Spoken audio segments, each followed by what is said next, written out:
Have you ever felt overwhelmed trying to clean up your credit report? Maybe you've heard about 609 letters but aren't sure how to write one. In this video, we'll break it down step by step.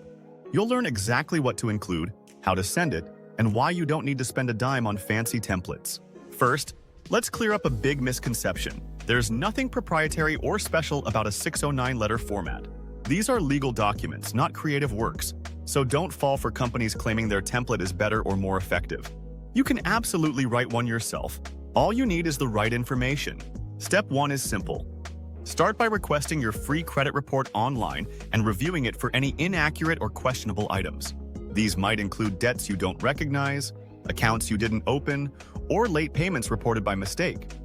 Carefully reviewing this report is the foundation for drafting a strong 609 letter.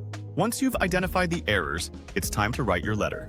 Begin by including your full name, date of birth, address, and phone number so the credit bureau knows exactly who you are.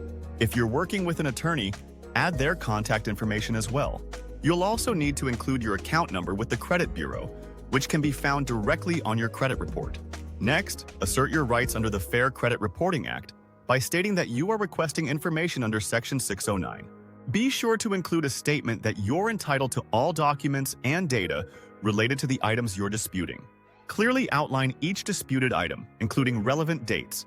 To make things clearer, you can highlight or circle the items on your credit report and refer to those markings in your letter. It's important to also include proof of your identity. Attach a copy of your government-issued ID, such as a driver's license or passport.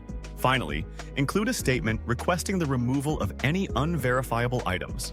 Remind the credit bureau that if they can't locate the original contract or supporting documentation for a specific item, they are required by law to remove it from your credit report within 30 days. When your letter is complete, sign it and prepare your documents for mailing.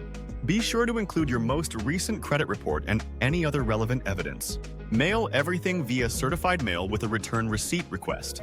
This ensures you have proof that the credit bureau received your letter. Don't forget to save the mailing receipt and return receipt, as these may be critical if you need to follow up later. If you're ready to start drafting your 609 letter, we've linked a helpful article in the description below.